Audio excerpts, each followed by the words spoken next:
दोस्तों, आज अगर आप ईरान को सिर्फ परमाणु बम, कट्टर इस्लाम और विरोध प्रदर्शनों से पहचानते हैं, तो यकीन मानिए आप ईरान को बिल्कुल नहीं जानते। क्योंकि किसी भी देश की कहानी सरकार से नहीं, नेताओं से नहीं, बल्कि उसकी जमीन से शुरू होती है। और ईरान की जमीन दुनिया की सबसे निर्दयी लेकिन निर्णायक जमीनों में से एक है। ईरान पश्चिम एशिया में स्थित है, लेकिन यह सिर्फ एक देश नहीं, यह 3 सभ्यताओं का चौराहा है।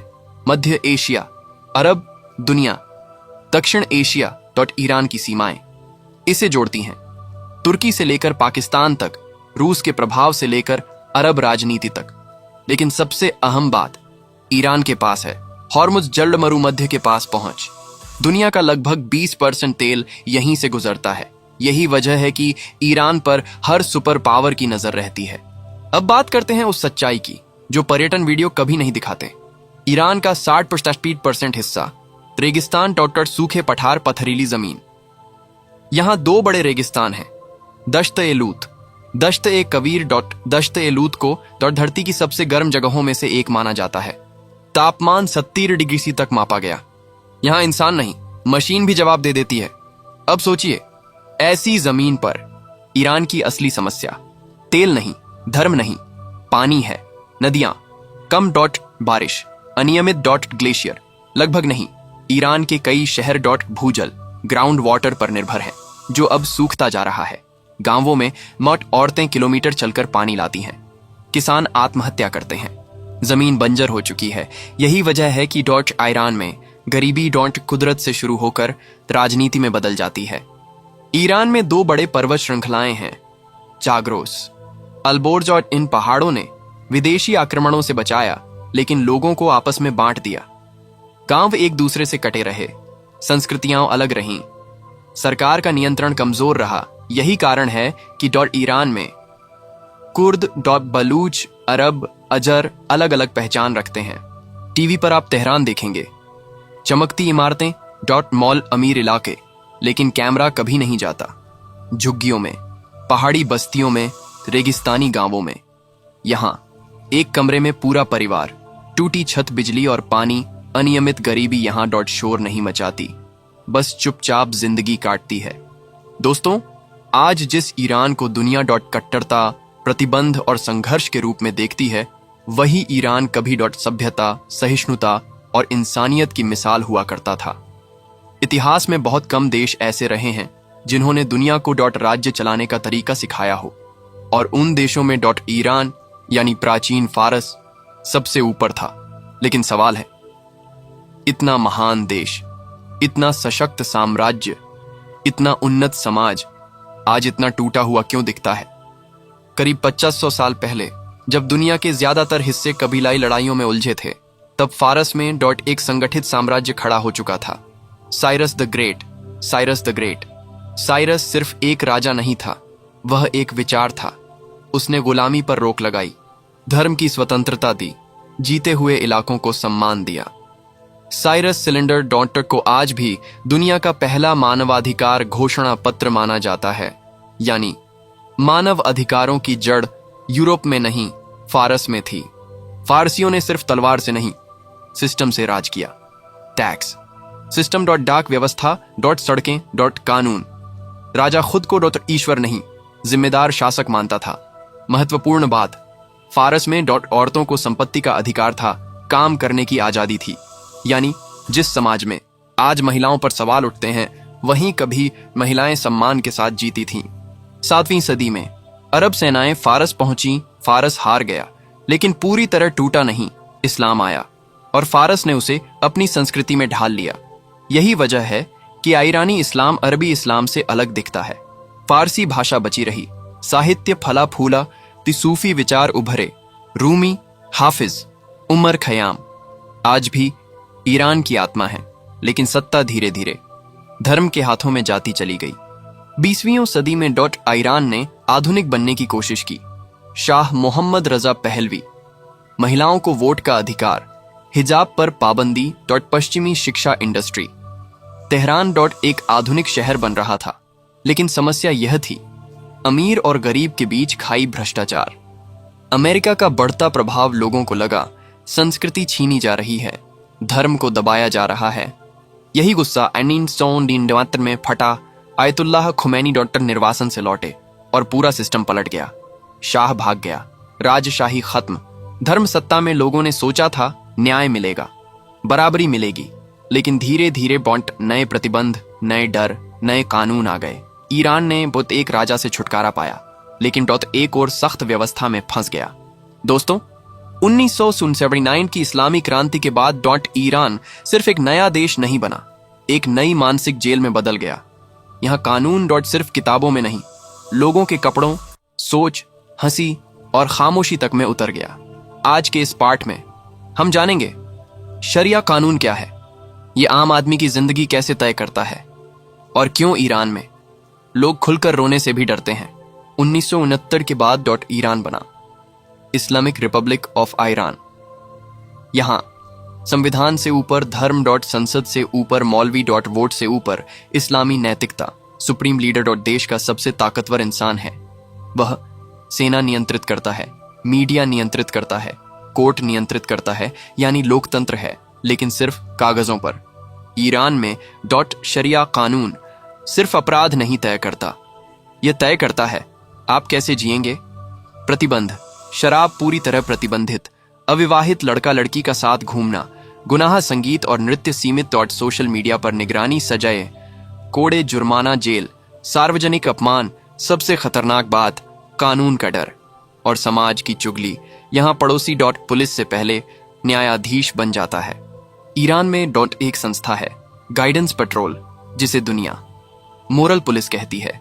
इनका काम कपड़े चेक करना, हिजाब ठीक है या नहीं, लड़का लड़की साथ क्यों है, हंसी ज्यादा क्यों है, महिलाओं के लिए बाल दिखना अपराध, मेकअप संदेह, जीन्स अपराध, एक चेतावनी से सीधे गिरफ्तारी तक कुछ भी हो सकता है।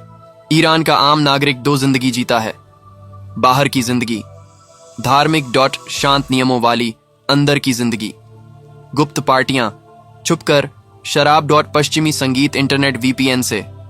घरों के अंदर ईरान अलग होता है, सड़कों पर कुछ और। यह दोहरापन लोगों को अंदर से तोड़ देता है। ईरान में सबसे खतरनाक चीज डॉट जेल नहीं, डर है। Phone tap dot social media, track dot मुखबिर डॉट गुप्त, पुलिस डॉट लोग डॉट राजनीति पर बात नहीं करते, मजाक नहीं करते, सवाल नहीं पूछते, क्योंकि यहां डॉट एक सवाल पूरी जिंदगी बदल सकता है। सवाल उठता है, क्या यह सिस्टम सबके लिए है? नहीं। मौलवी वर्ग डॉट सत्ता से जुड़े लोग डॉट रिवॉल्यूशनरी गार्ड, ये लोग नियम तोड़ सकते हैं, विदेश जा सकते हैं, ऐश कर सकते हैं, लेकिन आम आदमी नियम में बंधा, डर में जकड़ा, उम्मीद में जिंदा। दोस्तों, तेल और गैस से भरपूर देश में अगर लोग भूखे हों तो समझ लीजिए समस्या संसाधनों की नहीं, सिस्टम की है।